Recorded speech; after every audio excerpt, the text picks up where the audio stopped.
brought to you by visitlauderdale.com. Hold the Mayo. It's time for Mike Mayo's Lunchbox. Find out what's being served with Mike, Defo and Lubie, the only show that covers food, sports, and the proper maintenance of your car. And now, a man who had the distinction of having an entire health clinic named in his honor, Mike Mayo. I want the flim flam sauce with the awesome fave, with shafafa on the side. Happy Tuesday and welcome to another edition of Mike Mayo's Lunchbox, everybody. I'm Mike Mayo, joined as usual by Jeff Defo DeForest, Mike Lubie Lubitz manning the fort and the control boards.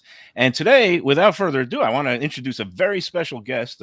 Met this gentleman last week at one of our favorite places, Defo, the Great Cafe Seville in Fort Lauderdale, where you never know who you're going to run into. And of course, I came in, wanted to have a little drink, a little appetizer, and Joey escorts me right away to a table where he says, "You got to meet this guy.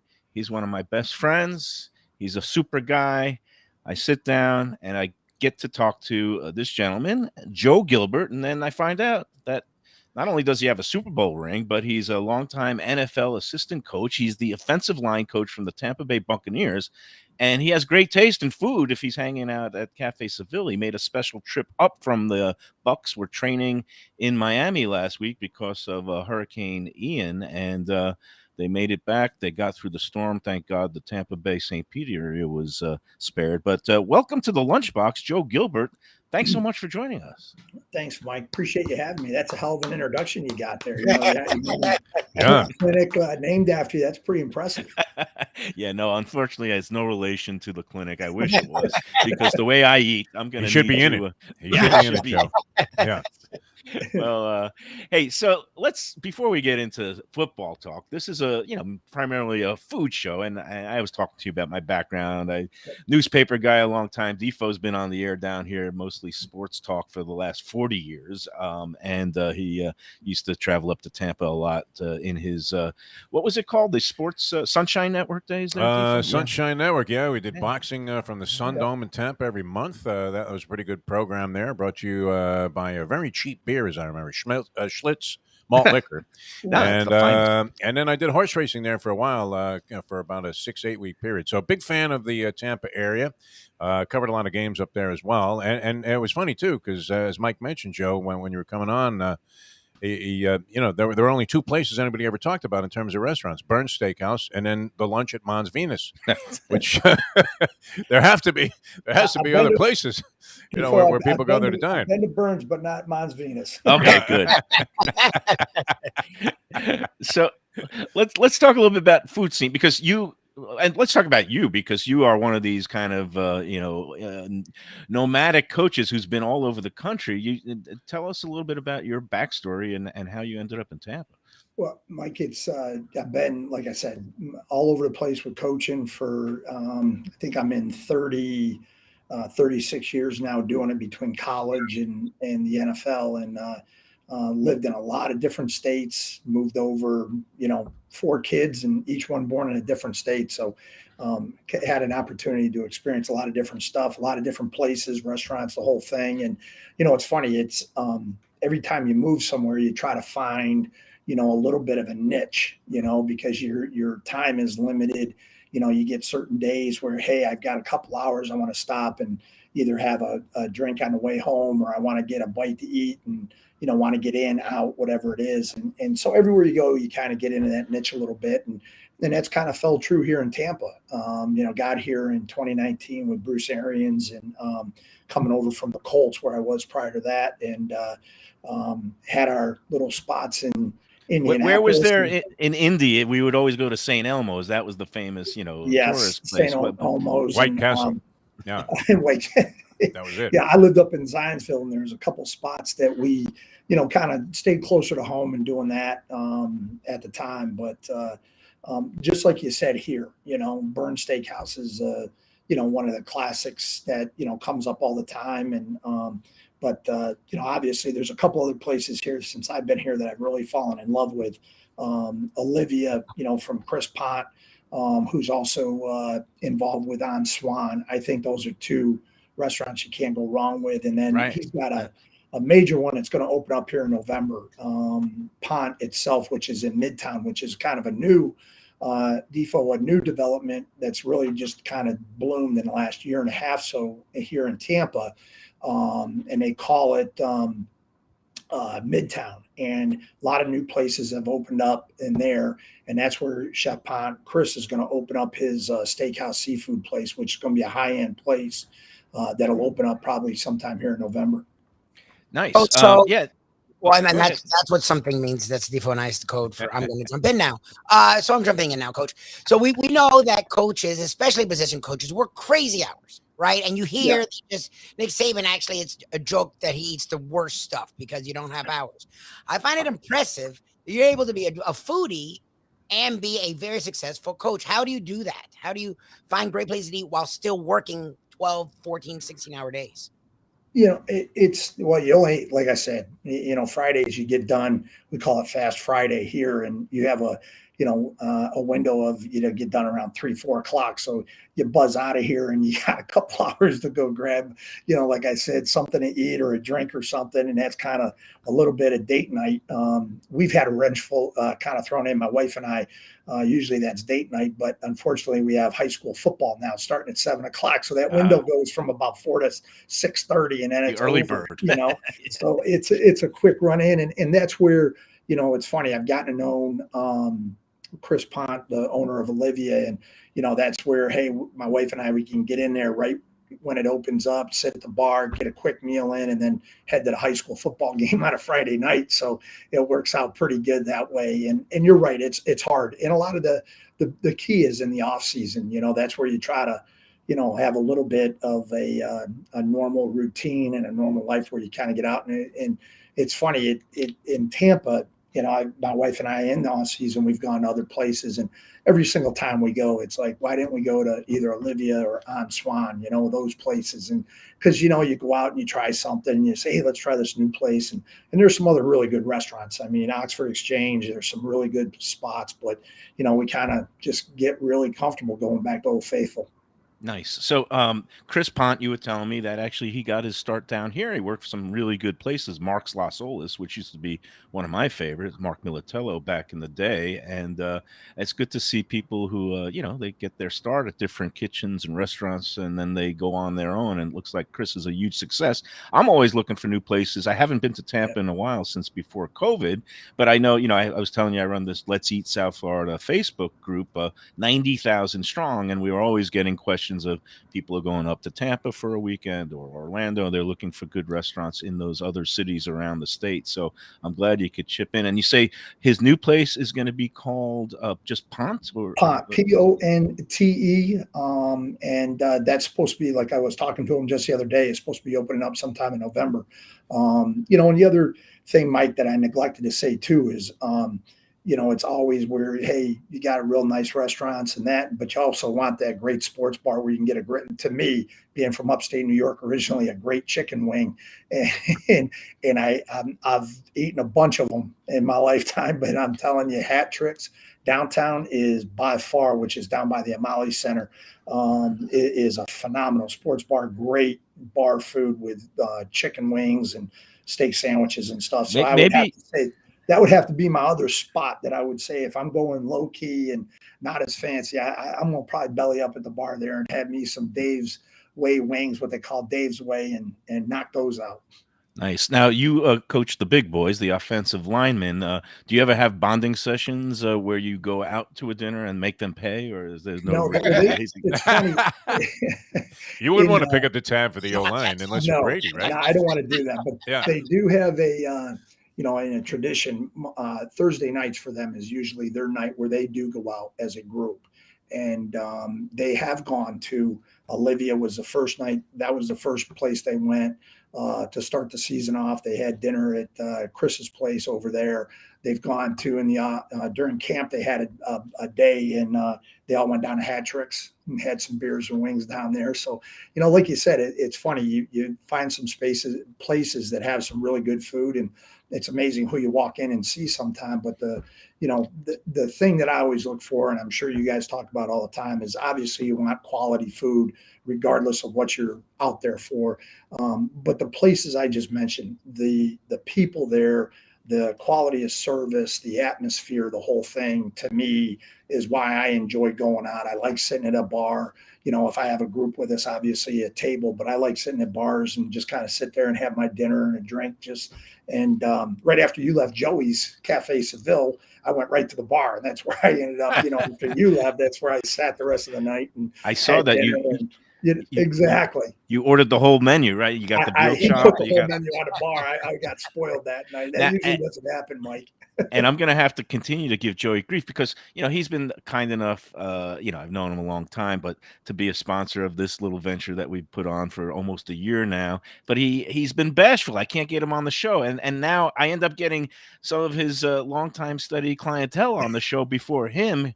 He said maybe he'll come on and call from the Breeders' Cup when he's in Lexington in a few weeks. Yeah, but he loves himself some horses. There ain't no doubt about that, But when I go over to Fort Lauderdale, I tell you, it's the same thing. You kind of get into a groove at wherever you're at, and and I've eaten at other places over in Fort Lauderdale. But at the end of the day, the food, Joey and Sally at Cafe Seville, you just can't go wrong. I mean, you really can't. Now one time I had to wait for some service there. I couldn't blame the guy because I don't know if you remember the waiter named Geach. I guess he left there a while back, but no, he was there. He was there Thursday night. Oh, he's night. back. Okay, so anyway, he's in the back, and I'm thinking, geez, I really need another glass of wine. And then they're all yelling and screaming. This was before they expanded the place, and they're all centered around the TV in the back bar that they had at the time, and screaming because they were in the midst of hitting a Santa Anita pick six. And I was thinking, my kind of joint. That's for sure. It is. Did you ever have a weigh-in after those those Friday sessions, Thursday sessions of the O-line? Do you ever call a mandatory Friday weigh-in? Not for me. Hey, no, CJ was working Thursday night. It's good to see him back there. I want to ask you a little bit about, I know you and Joey were close friends with Tony Siragusa, and just how you first met and bonded with him, and just, how you're dealing with his sudden loss. I met Tony obviously through Joey. Those guys were longtime friends all the way back when they went to school at the University of Pittsburgh, and I met Tony through Joey. Had an opportunity. Tony came up when I was working with Chuck Pagano at the Colts. Tony came up and he did Chuck's fundraiser for cancer. And we were with our family, he was with my family, my wife and I, and we had a great time. And we just built a relationship over the years. I went, Tony asked me, I did a O-line camp. He and I did a big man's camp in New Jersey. And he took me to some phenomenal places while we were there with a friend of his. And it was just he was just a genuine, great person, fun, loved life, enjoyed. I don't know if I've ever laughed or ever had a bet, not had a great time with him. It was just his personality, and went down to Jersey Shore, stayed with him and a friend of his, my family and I did. And had a great time down there, eating pizza on the shore, laughing, the whole 9 yards. And that was Tony. And, it kind of really shocked a lot of people, just kind of taken so young, and still had such a lot to give. And actually his son, Anthony, just happened to come over at this weekend and was here at the game with a friend of mine. And Anthony came over with his girlfriend and that, and we texted, and it was great that he had a chance to get over here, and we kind of shared a couple things about his dad. And but it was hard. It still is. I think about him. Just a really great person, a great personality to be around, a lot of fun. Well, all we can do is live every day and say, carpe diem. So let's talk a little football. It's a long season, and I guess Sunday was a long night. You guys have been kind of hit with the injury bug too, or what's? How does the team look? But we we have been. We started getting some guys back, and the bottom line is it just is the season goes on. It is a long season, so it's still early, and I love how all these so-called experts want to throw you to the to the curb as soon as you get a loss, and but we've been down that road before, and the guys are professionals. We just haven't played team football yet, and everybody forgets it's, you have 3 phases. You got offense, defense, special teams. And, early on, we were struggling offensively and didn't play well early on. Defense, special teams played well, and we got a couple wins, and, and then vice versa. The last, we played and put some points up on Sunday, and, we had some issues in some other phases. So, and we just haven't gotten together, haven't had that continuity yet, and it'll come. Well, I mean, nobody wants to make excuses, but last week was kind of a little bit out of the ordinary. I mean, you coming down here, and everybody's concerned about their property and family. I mean, thank God. I mean, unfortunately, it hit Southwest, Fort Myers area took the brunt of it, not Tampa, St. Pete. But what is that like to go? I mean, does that has to impact on a you never, as a coach or player, you never make excuses. Because at the end of the day, you're going to play the game. That game's going on, whether you have an injury, whether you have that. I mean, if we couldn't have played here, there was, talk. The NFL always has backup plans of where we're going to play. So the game's going on, it's going to get played, and I think we found that out through COVID. Somehow, some way they got the entire season in, so you never make excuses, but at the end of the day, you're right. I'm on my phone looking at my cameras on my house to say, hey, do we have power? Can I see water? And so I know how it was for me and at least we all had our families with us. So our families were safe over there.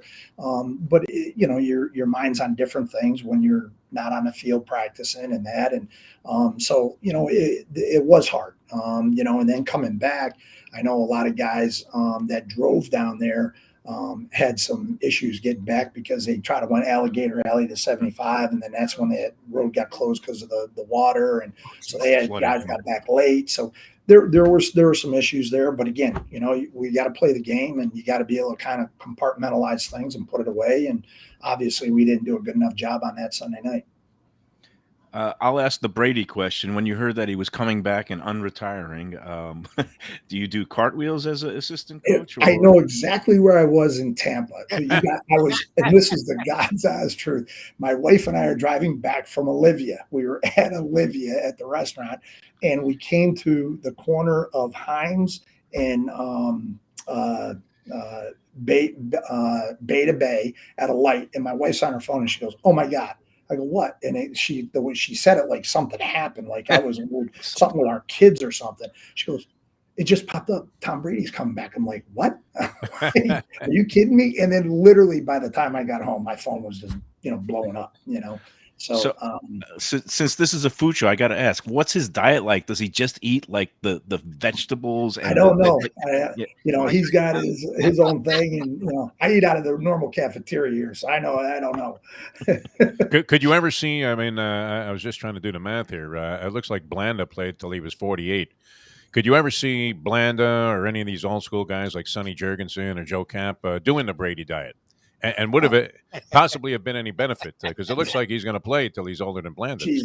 I'm telling you, the guy is unbelievable. I mean, his body, and you're out there every day watching him, and his arm strength. Hell, I think it's better now than it was when we won the Super Bowl. I mean, it's amazing. It really is. I mean, and like I said, all I care about is after every time we throw the ball, I look to make sure he's standing up, and if he is, thumbs up. Yeah. So, can you get the diet for us? Well, we could probably use it there, Joe. I got to get it for myself first.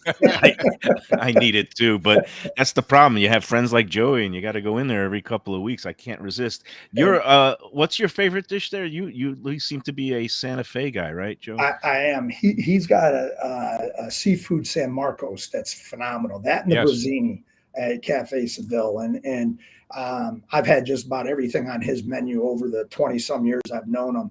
It's like Olivia with Chris Pont, and that is I think I've eaten everything on a menu there because I'm there so much that anybody asks them like, hey, what are you looking for? I can give them the rundown on it. So I have to ask, okay, so I'm actually more enamored by the food stuff, and I'd love to talk football with you all day. but the eating habits of coaches actually is really interesting to me because it feels like you actually know a thing or two. And whenever I've talked to coaches, again, it's like Fritos and like nachos. So when you're on the road, how do you sneak? Because again, if you're a foodie, you're in New York, you're in San Francisco, you're in New Orleans. Like, come on, like, how are you not sneaking away to some of these great places? What are some of your favorite places to go when you're on the road? When your favorite, Lubie, when we fly into a town, you really your window is a short period of time. Okay. So you get there, and with COVID and everything for a couple of years, we really flew in pretty much to get into the hotel. They had a snack at the hotel. We went to bed. We're kind of back to a normal schedule now, where normally you got about 2 hours if you have time. Like New Orleans, I did go out. I had a friend down there. We went to I forget the name of the restaurant we went to. He knew where it was. We went there. But it's kind of a hit or miss. If you feel you have time, you kind of hit one. I know, like when I go up to Pittsburgh, Bruce Arians turned me on to a great place called Meat and Potatoes, which is down there. And that's a phenomenal place, So if I can don't make get the that fish there. I'll be there. If Defo went there, he would get the fish because that's he always. But I orders. dig the fact that Arians, it makes sense that he would go to a meat and potatoes place because he was that It's, kind of coach. Was he not? So you're right. We do try to hit that. But now, we have nutritionists. They travel with us. They do the menus. So everything they try to do is healthy. And I should take more advantage of that than I do. Joe But Gilbert it is the offensive line coach of the Tampa Bay Bucs, special Yes. guest here on Mike Mayo's Lunchbox. Are you inclined at all, and are people inside the NFL inclined at all to go to places that are owned by people that played in the NFL and or had an NFL background, like Ditka's in Chicago, Shula's Steakhouse when you're here, Manning, I think Archie has a place in New Orleans called Manning's. Are you inclined to go to places that are owned by NFL personnel or have their name attached? I really don't think so. I think guys have places like me. I know this. I'm going to go if I know a friend of mine. If I'm in Fort Lauderdale, I drove all the way from Miami up to Cafe Seville, and I'm sure there were other You didn't go places. to Dune?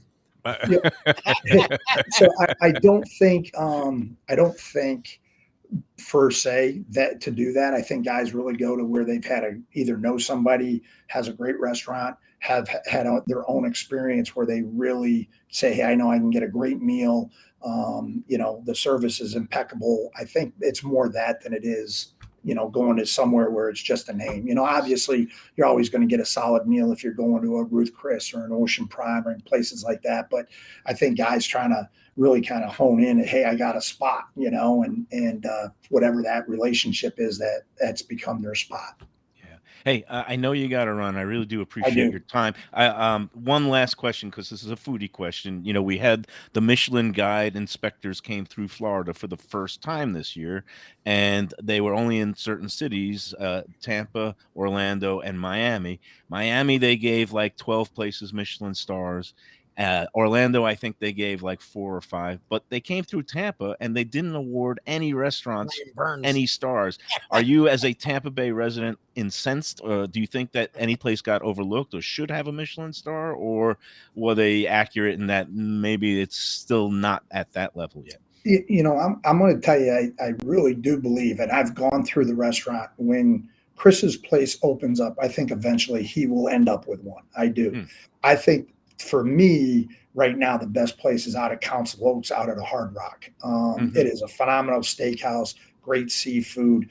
And I, obviously it's a ways outside of Tampa. That's probably part of it. We have one here too at our Hard Rock. Yeah, it's great. They do a great job. But I don't, and like I said, you got your Ocean Primes, your Eddie V's, your typical chain kind of steak places that are here. But I don't see any, like Burns is a family owned.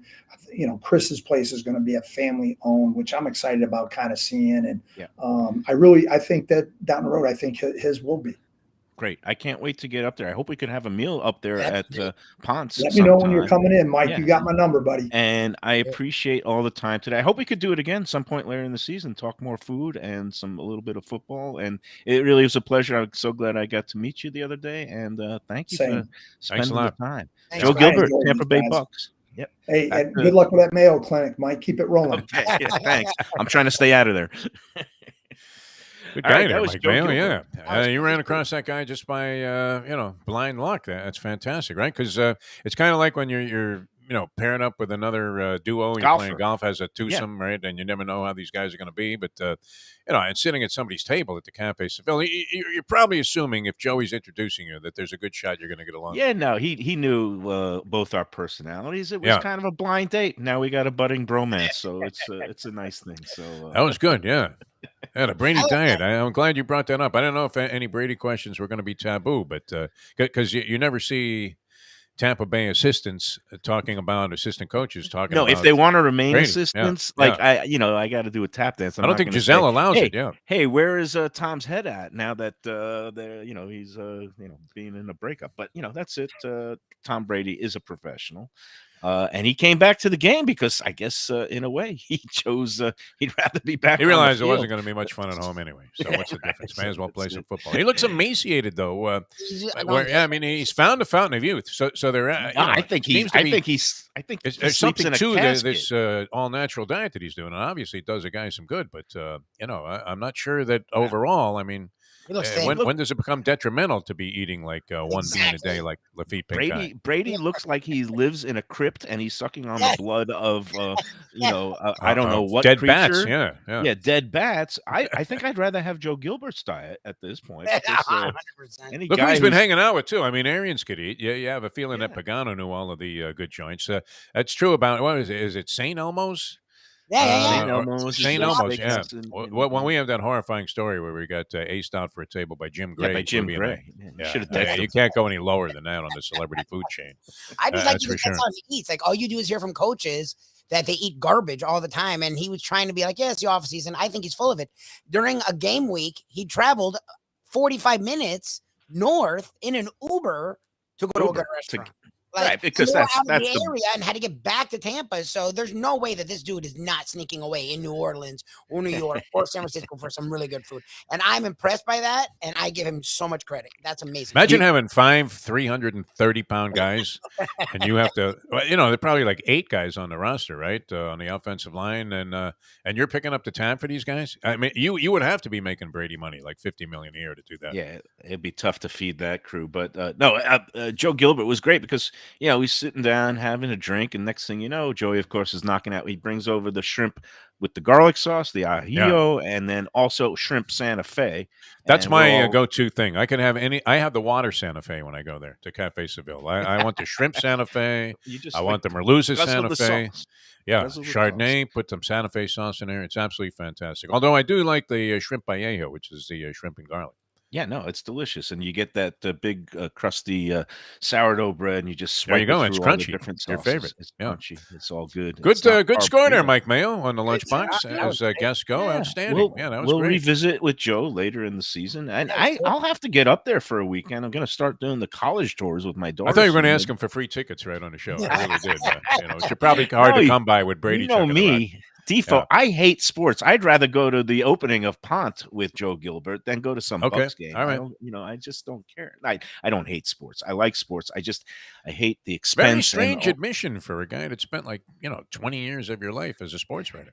I don't hate it. I get frustrated with it, especially now all these hurdles where you think you're going to watch a big game, and then all of a sudden, ESPN is gone from your. Oh, well, from that's your you with your satellite bizarre provider. location there in Dania, where you're the one household that s- gets Dish Network. I mean, what do you want them to do? I choose Dish over a Comcast. I've had issues with Comcast. I have issues in general, and but you know what place We've don't come have to an issue realize with this. Yes. is Tropical Acres Steakhouse and Butcher Shop. I never have any issues there. You know why? Because it's great. Yeah, So always we're come gonna through. Sing the praises of the Studiali family. Tonight is a Tuesday night, and if you're not celebrating or actually marking the Kol Nidre Yom Kippur holiday, I would suggest that you go into go into Tropical Acres tonight. You know what because it's tonight is, though? It's the Feast of Unlimited Seating, according to Leslie Yeah. Visser, because all of the Jewish people in town, of which there are obviously a substantial number here in Broward County, where we are, and all around the city, but we lost they're Lubie. out. Are we They're on out. the air? If we lose Lubie, I believe does so. it Yeah, mean- yeah. No, Lubie dropping out doesn't mean anything. He probably had to go to the bathroom. But Okay. Well, Tropical well, Acres, great Either spot. that or he's selling a house. But anyway, we're we love Tropical Acres, especially on Half Price Wine Night, which it is. It is a Monday and Tuesday. You get some really primo bottles of wine, half price. It's unbelievable value, and that's what you get at Tropical Acres. The steaks, the prime rib, the twin lobster special. I believe it's still going on, $35 for 2 lobsters from Maine, steamed fresh, along with a side and salad. Tropical Acres also has the happy hour in the bar from 4:30 to 6:30 every night. They also have the early bird special for the first hour, 4:30 to 5:30. They have the butcher shop if you want to get some steaks and throw them on the grill at home. Tropical Acres is at 2500 Griffin Road in that's actually considered Dania Beach nowadays. It used to be Fort Lauderdale, just west of 95 in the airport. Go in there, tell them that Mayo, Defo, Lubie, and the Lunchbox sent you. Always hit it right on the money, and you like to imply that I always order the wrong thing, but you could get it's known for its steaks and chops and things like that, but seafood there is outstanding also at Tropical Acres. So don't limit yourself, and think like Mayo very narrowly. Expand your horizon. You can order the seafood there and have a good time. All right, Yes, if we find Lubie, we'll continue this thing.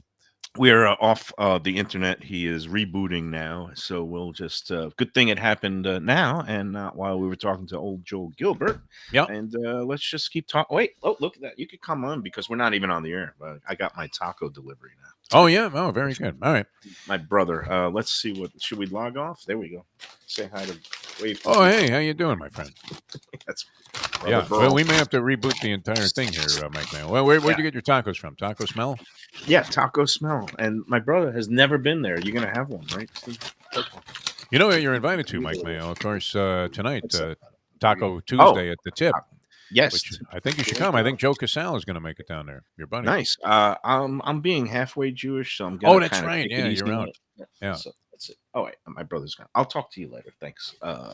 We got to log off. That's it. I'll talk. Okay. Wait. All right. Should we get off the boot and? Don't know the process here to get Lubie back involved here. I mean, you with your dish TV and him with his internet problems. It's hard to do the show. Okay. He's rebooting. We could do. I think we might have to sign off and get back in. Yeah. All right. I'm leaving now. All right. Talk to him. Bye. Very good, sir.